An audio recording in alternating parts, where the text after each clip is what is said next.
అందరికీ నమస్కారం అండి. తెలంగాణ రాష్ట్ర వ్యాప్తంగా ఉన్న రైతు సోదరులందరికీ కూడా రాష్ట్ర ప్రభుత్వం గొప్ప శుభవార్త అయితే చెప్పిందనమాట. మనకి మీ అందరికీ తెలిసినట్లుగానే గత ప్రభుత్వంలో రైతు బంధు కింద ఈ యొక్క పథకాన్ని అయితే ఇచ్చేవారండి. అయితే ఈ యొక్క ప్రభుత్వం దాన్ని కాస్త రైతు భరోసా కింద మార్చి మనకి ఈ యొక్క రైతు భరోసా యొక్క డబ్బులు పెంచి ఇస్తామని చెప్పి హామీ అయితే ఇవ్వడం అయితే జరిగింది కదండీ. అయితే ఎన్నికల టైంలో ఎకరానికి రూ. 7,500 చొప్పున అందించబోతుంది. అలా మొత్తంగా 7 లేదా 10 ఎకరాల లోపల రైతులు ఎవరైతే ఉంటారో వారందరికీ కూడా ఈ యొక్క డబ్బులనేవి జమ అవుతాయని చెప్పి రాష్ట్ర ప్రభుత్వం తెలపడం జరిగిందనమాట. సో, దీనికి సంబంధించి కూడా మనకి ప్రక్రియ అయితే ప్రారంభమైందనమాట. అయితే ఈ నిధులనేవి ఎప్పుడు విడుదల చేస్తారు, ఎవరు అర్హులు, ప్రతిదీ కూడా ఈ వీడియోలో మొత్తంగా తెలుసుకుందాం.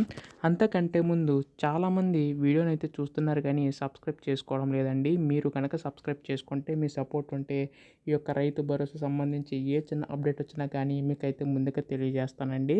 ఇంకా ఆలస్యం చేయకుండా వీడియోలోకి అయితే వెళ్ళిపోదాం.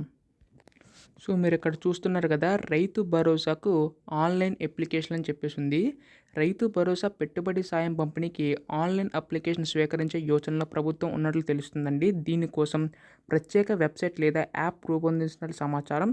కేవలం సాగు భూములకే సాయం అందేలాగా ప్రభుత్వం పకడ్బందీగా ఏర్పాటు చేయనుందండి. వీటికి గుర్తింపును శాటిలైట్ ఫీల్డ్ సర్వే చేయనుందన్నమాట. ఎన్ని ఎకరాల లోపు ఇవ్వాలని విషయంపై బట్టి అదే అధ్యక్ష సబ్ కమిటీ సీఎం చర్చించి తుది నిర్ణయం తీసుకోబోతుందండి. సో, దీన్ని బట్టి చూసుకుంటే మనకి ఈ యొక్క రైతు భరోసా నిధులు విడుదల చేయడానికి రాష్ట్ర ప్రభుత్వం మీద సిద్ధమైనట్లుగా తెలుస్తుందండి. దీనికి సంబంధించి కూడా మనకి అప్లికేషన్ అంటే అది కూడా ఆన్లైన్లో ఉండబోతుందన్నమాట. సో, దీనికి సంబంధించి కూడా రాష్ట్ర ప్రభుత్వం ఒక సెపరేట్ వెబ్సైట్ క్రియేట్ చేసి మనకైతే ఇవ్వబోతుందన్నమాట. అయితే దీనికి సంబంధించి అప్లికేషన్ మనకి ఎప్పుడు ప్రారంభమవుతాయి త్వరలో అధికార ప్రకటన వచ్చే అవకాశం ఉందండి. సో, దీనికి సంబంధించి కూడా కొన్ని డాక్యుమెంట్స్ అనేవి అయితే మీరు రెడీ చేసుకోవాల్సి ఉంటుంది.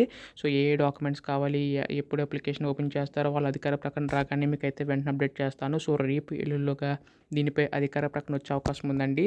ఎప్పుడు దీనిపై అధికార ప్రకటన వచ్చినా మీరు ముందుగా తెలుసుకోవాలనుకుంటే దయచేసి వెంటనే ఛానల్ సబ్స్క్రైబ్ చేసుకోండి. ధన్యవాదములు. జై హింద్.